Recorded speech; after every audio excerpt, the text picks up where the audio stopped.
Hey guys, welcome to the first question time for the Guernsey Fitness Camp. This one's from June the 7th, 2011. The aim of these question times is to just answer the questions that we get from our members as quickly as possible. We've got 3 questions today and I'm going to try and get them all done in 5 minutes. So bear with me for 5 minutes each, so 15 minutes. The first question, and one that I've had a few times, is what should I eat before sessions? The guy that asked me this is on the evening camps, so I've answered it specifically targeted at you guys that are on the evenings and you find it difficult between work and coming to the camps. The first question I will always ask is, well, did you consume enough lean protein and good fats for your lunch? Lean protein being, you've got your animal meats. You know, I recommend going organic whenever you can. So you've got your chicken, obviously a good slice of steak, fish, eggs as well, preferably organic grass-fed chickens. You can also, if you need to, if you're looking for vegan sources, you can look at things like your rice and pea protein, hemp protein, that sort of thing. Good fats, we're looking at things like avocado, nuts, olive oil, salmon, really good source of your healthy fats and also good source of protein, so that's a really good one for you.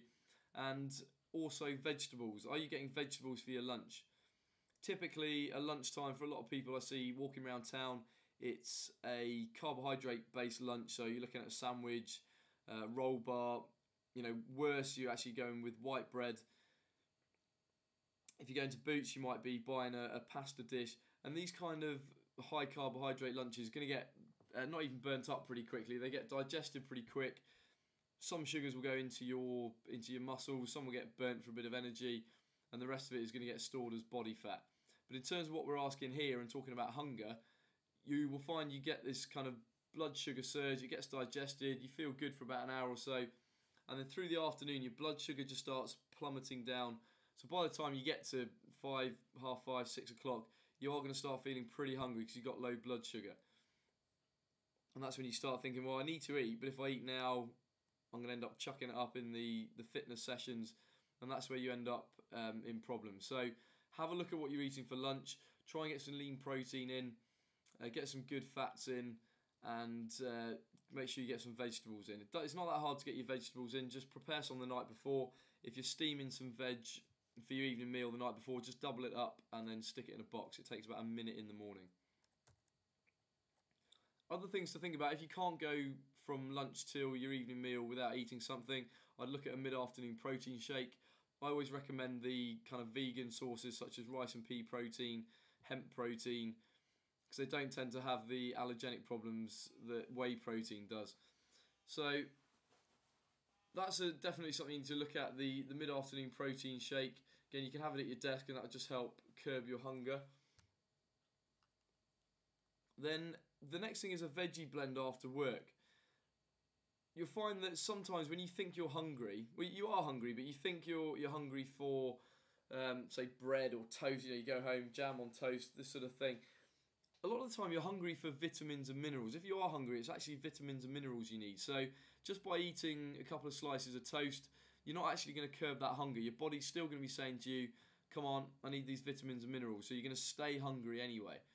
So what we can look at here is a veggie blend. So you want to chuck in some veggies into a blender, put some water in as well, just blend it all up and neck that. There's plenty of recipes out there, websites that show you how to make good veggie blends.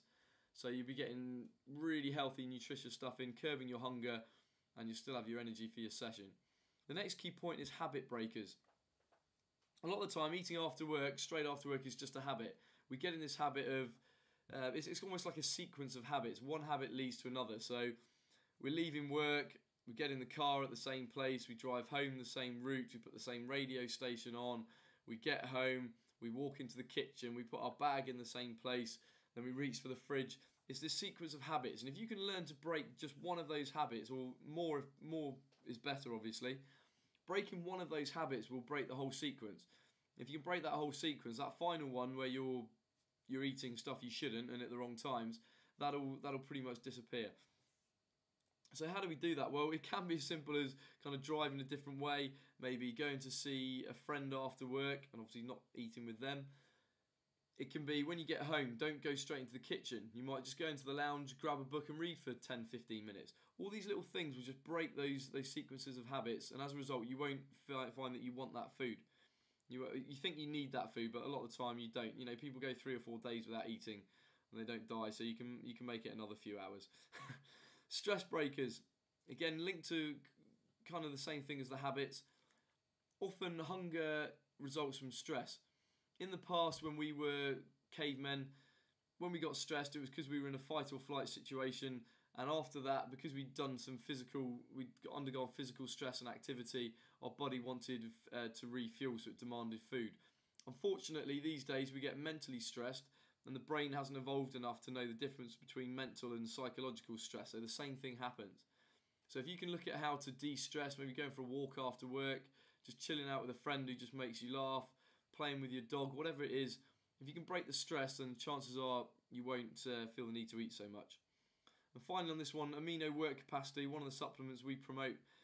It's full of amino acids and some low levels of sugars to take an hour before your workout. This will improve your blood flow. It also prevents kind of muscle breakdown in the sessions. So your energy conversion is going to be better, and you're going to find that you can cope with the sessions better without actually having to eat what you kind of eating food effectively. And it's on a side note, that supplement is really good for preventing muscle breakdown and improving the anabolic, the repair processes that happen afterwards. It will stop you being so sore. Next question is breakfast. What should I eat for breakfast? Now, this is something that most people struggle with. I certainly did when I started getting into this mode of eating. The question you have to ask yourself is, which fuel supply do you want to be using? Your body will burn carbohydrates much more easily than body fat. So if you're putting carbohydrates in at breakfast with your cereal, your muesli, porridge every day, your body fat's just going to sit there. Another problem is that things like cereal, toast as well, bread, it can be quite acidic. It can make your body more acidic. And when you're more acidic, you're more prone to illnesses and picking up infections and stuff. And it also tends to drag your energy down kind of long term. Yes, you might feel good for about an hour, but then the rest of the morning, your blood sugar starts dropping. So then you reach for something sugary and you go back up the roller coaster and you're constantly going up and down. So you need to be a bit more mindful about, well, what do I actually need at breakfast? Do you really need loads of carbs, loads of sugar inside you when you're about to go and sit on your ass for 8 hours? I think we all know the answer to that. So again, rather than getting to the habit of reach for the cereal, just stop, calm down, think, well, what do I actually need? And it comes back to get some lean protein in and get some healthy fats. Coconut oil and coconut milk is something I promote a lot. Reason being is, yes, when you look at the packet, it does seem high in saturated fats, but it's a different structure of fats. Okay, and these fats get converted to kind of slow release energy. They're what we call medium chain triglycerides rather than the long chain. It's basically down to the conversion of the fats within your body. So don't just go on what's on the tin. Coconut milk is very good for you. Like anything, if you have too much of it, then yes, you probably will end up storing body fat. But if you're having a third to half a tin of coconut milk for breakfast, then you're not going to have a problem. It also contains high levels of lauric acid, which is a brilliant antibacterial, antifungal substance. So it's going to get you off to a good start and help build your immune system. Coconut milk and oil has also been found to control your insulin, so if you get blood sugar problems, then that's another reason to take it. Also high in vitamins and minerals, and because it's got lots of those good fats in, it's going to satisfy you for a lot longer, so you're going to find you don't want those mid-morning snacks enough. So this is why it's a really good thing to try and get into your breakfast rather than just going for the cereal. How do you use it? Well, there's different ways. You can make scrambled egg or omelette using the coconut milk and your eggs. Just whisk them up, chuck them in your frying pan, and create your scrambled egg or your omelette. Again, you're looking at 5 minutes. It's really not that difficult to get done. I also promote veggie stir fries. The thought of this when I first did it was just ridiculous. I was like, vegetables for breakfast. This guy's having a laugh. Turns out it actually gave me a lot more energy. I was a lot more awake. My breakfast wasn't actually dragging me down and making me worse. It was actually giving me energy. And obviously the coconut oil, great way to fry it. Try and use coconut oil over olive oil or any other oils. You want an oil that's got a high heating set point. In other words, it doesn't get denatured and the structure changed when you're frying it. When you see smoke coming off when you're frying food, that basically means what was good fats originally, like your olive oil, is actually being changed. You can also use coconut milk in smoothies. This is what I tend to do because I've got the early morning camps. Sometimes get up a little bit later. I haven't got time to be cooking stuff up. So this is what I chuck in my power smoothie. Coconut milk, the green life for vitamins and minerals, a couple of grams of the mixed ascorbate, so high doses of vitamin C, again good for the immune system, 25 to 30 grams of rice and pea protein, and then I'll chuck in my favourite fruits. Obviously not too much, you don't want too many sugars, but you are a bit more insulin sensitive when you wake up, so you can have small amounts of fruit there. So it's a case of 5-minute prep, chuck it in the blender, and that's done within a couple of minutes, and off you go. So that's generally what I recommend for breakfast. You need to try and get yourself away from the cereal toast mentality. And yeah, it can be difficult at first. I'm not going to say it's not because I went through it, but all I can say is you will get used to it, and it really doesn't take as much time as you think. Final question was just on improving lung capacity. Some people saying they, struggle to breathe during the sessions. Well, the first thing is that's the whole point. We need you out of breath. It's raising your heart rate. It's creating what we call an excess post-exercise oxygen debt, or EPOC. Excess post-exercise oxygen consumption, which creates this debt afterwards. And it's that debt that increases your metabolic rate, and it's the recovery process that really blasts a load of calories. So in terms of improving it, one is just sticking to the sessions, working hard. The person who asked me this, I know they do smoke, so I think you know the answer to that one. There's not much I can do about that. You've got to take the steps for yourselves. And finally, paradox breathing.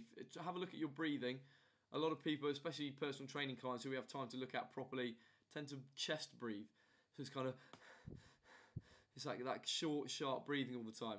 If you can learn to breathe into your stomach, what we call diaphragmatic breathing, then you'll be able to take in a lot more oxygen. Your breathing will be slower, and you'll relax more as well. So you're not going to be panic breathing all the time. So there is ways for us to train that, and I do that with personal training clients, but it's difficult to do actually in the session. So if you do want to talk to me about that, we can maybe look at a particular session just to help train your breathing. Okay, so that's question time. Very quick attack on 3 questions. Please, if you do get any questions, email them over to me. Everybody else is probably asking the same questions, and it just enables me to kind of put into video. You can listen to it, and we can give you some fresh ideas and maybe just go over what's in the nutrition plan. So don't be afraid to ask questions. There are no stupid questions. I won't name any names unless you want me to for whatever reason, and we'll just get those questions answered for you. So that's question time, June the 7th, and I'll be back soon with some more.